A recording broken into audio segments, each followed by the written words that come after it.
આજે આપણે કળમ ડુંગર ઉપર બધા અભ્યાસી મિત્રો આદિવાસી સાહિત્ય ક્ષેત્રે જેમણે કામ કર્યું છે, જેમનો અભ્યાસ છે, એવા બધા મિત્રો ભેગા થયા છે. આજે આપણે ગમજુ દાદા પાસેથી એક આદિવાસી સમાજ સાથે સંકળાયેલી વાર્તા સાંભળવાના છે.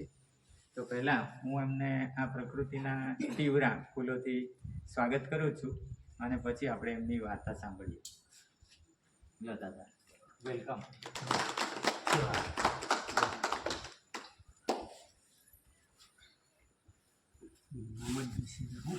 કઈ વાંધો ઓકે સાલા જોહાર. જોહાર.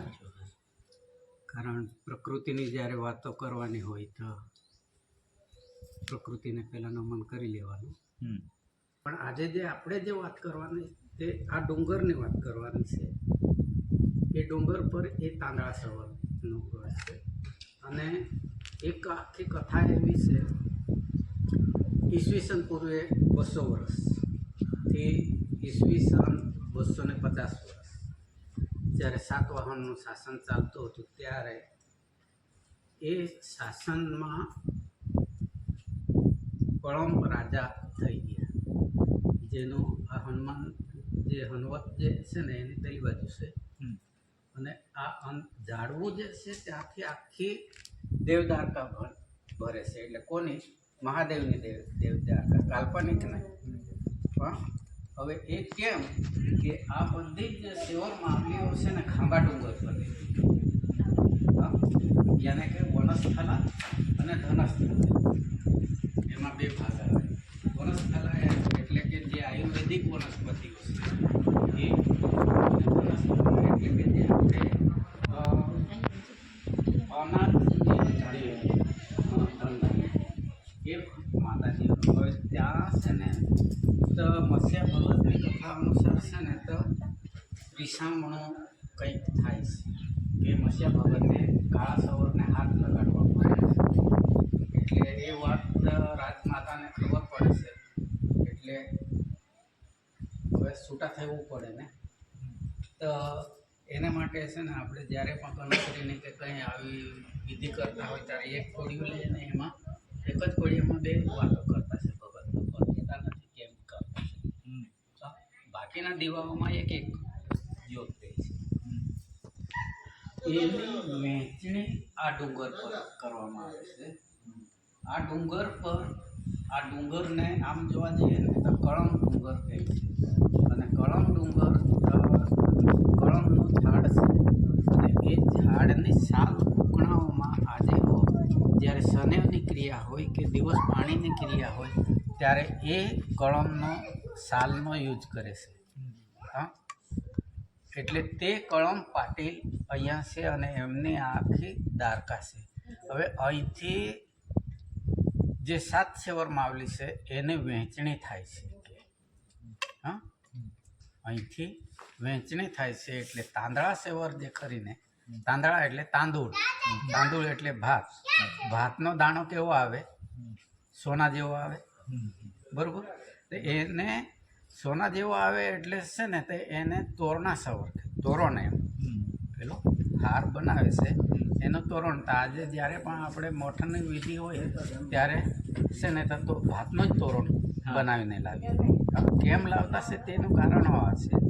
હવે એમાં એ તાંદળા સવરને આ ડુંગર કે આ ગોખ આપ્યો. પછી અહીંથી ઉત્તરમાં જે છે ને તે ભેંસ કાતરી છે ત્યાં નીળો, યાને કે એ પણ સ્વરૂપ એ પણ તબક્કા જે અલગ અલગ છે. ત્યાર પછી ફૂલા સવર, યાને કે ગેંડા સવર પૂર્વજમાં છે. અને માંડવગઢ જે કહેવામાં આવે છે ત્યાં લગ્ન થયેલા, ને ત્યાર પછી ફૂલા સવર. આ ક્રમબંધ એ સમય જે છે ને ક્યારનો છે? મેં કહ્યું તેમ ઈસવીસન પૂર્વે 200 વર્ષથી ઈસવીસન 250 વર્ષ. એ વખતે આ દેશનું નામ ભારતની હતું, પણ આ દેશ જે ખરો ને એનું નામ જંબુદ્વીપ હતું. ક્યાં સુધી? 7મી સદી સુધી. હા, એટલે જંબુદીપ વખતે આ ગળોની ફાળવણી કરવામાં આવે અને એ મોટા ભાગે છે ને તો એ પ્રજા નાગદીપ હોવી જોઈએ, નાગવંશ. હા? એટલે આજે વાઘદેવ, નાગદેવ, મોર, સૂર્ય, ચંદ્ર અને એની ઉપર છે ને એક તારો બતાવો. એ સૂર્ય અને ચંદ્ર તો આપણે જોઈ શકીએ છીએ, પણ એ અડોળતાની કે ધ્રુવ તારો એને ધ્રુવ તારો એ આખું શાસકીય પ્રતીક છે.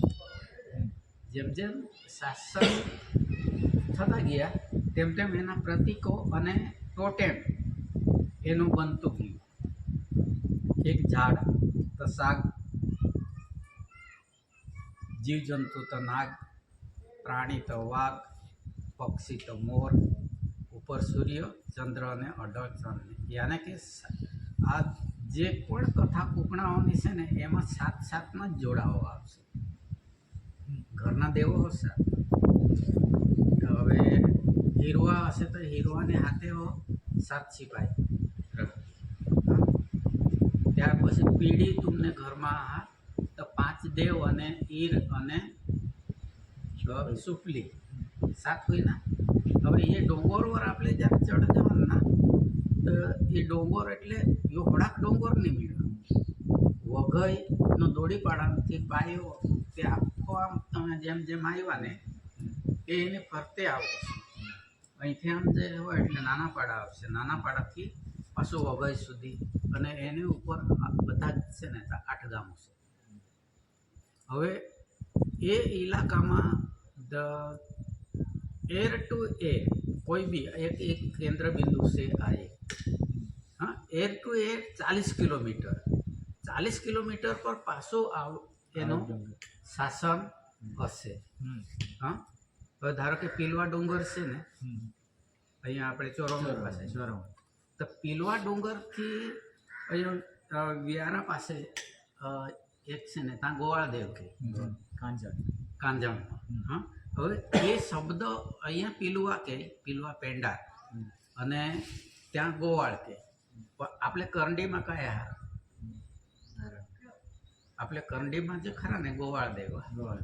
હા, પીલવા પેંડા પણ એ લોકોનું જે આખી આપણી જ શું કહે પુરખોની જે ધરોહર છે અને સમાજની જે વિરાસત છે તે એની સાથે જન્મની વિધિ, લગ્નની વિધિ અને મરણની વિધિ એટલે એ છૂટી નથી. પણ જેમ જેમ આપણે આ કથા વાર્તાઓ જેમ જેમ સાંભળતા જવું તેમ તેમ છે ને તો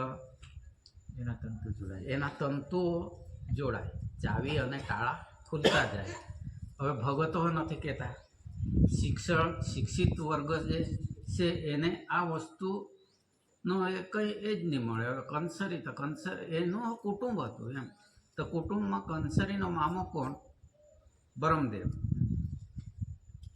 અને એ કંસરીનો મામો એટલે કંસરીના લગ્ન થાય ને ત્યારે એ આ લગ્ન થાય એને કથા ગવાય, એને છે ને ડુંગરદેવ હોય કે એને છે તો ઘર ભરણીની હોય ત્યારે છે ઉત્તરથી દક્ષિણમાં છે ને ખરતા તારાઓ જતા.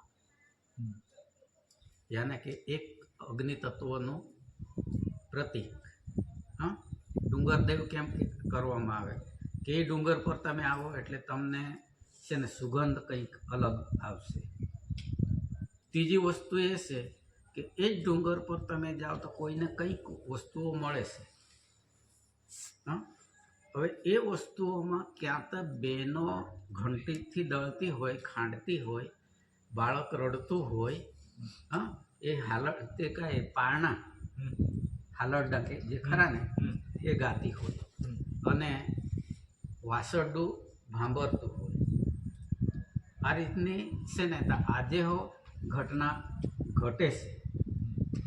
હવે એ 7 સેવર માવલીની અને એક અંસરીના લગ્ન વખત અને એ લોકોને અલગ છૂટા પાડ્યા એટલે ગઢ આવ્યો મેનકા ખાંબા ડુંગર કરખાંબ. હા, એ ખાંબા ડુંગરથી છૂટા પાડે છે અને એની વહેંચણી અહીંથી થાય છે. હવે એ એક કુટુંબ હતું. એ કુટુંબના બે ભાગ હતા એટલે છે ને એને જ બાજુમાં એક છે ને હુંડા ખાસ હુંડા ડુંગર કહે હા એના બે ભાગ થયા એટલે આજે હોય એ ખાંડા ડુંગર તરીકે ઓળખાય છે હા એના એટલે આ કથાઓ કથા નથી પણ એની જમીન સાથે જે મૂળિયા છે ને તે જોડાયેલા છે હા એ જમીન સાથે જોડાયેલા છે એટલે છે ને હા ભાઈ ઉપર છે ને થડની સાથે ડાળા પાખરા પાન ફૂલ અને પાછું ફળ આવે છે એટલે પ્રકૃતિ કેમક તેનું સર્જન થાય છે એ કથાઓમાં. હવે એ કથા કરનાર કથા ઘડનાર કોણ? મહાદેવ ગુરુ. અને મહાદેવ એક નથી પણ કેવું હમણાં 1947 પછી રાષ્ટ્રપતિ બદલાઈને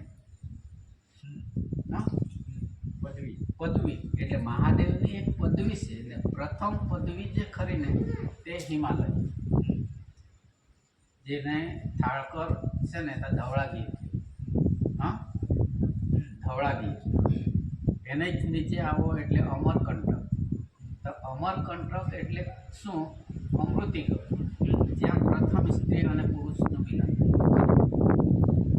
ત્યાર પછી આ વચ્ચે જે કંઈ ગળો આવે ત્યાર પછી કેમ્પ ડુંગર હા કેમ્પ ડુંગર આવ્યો.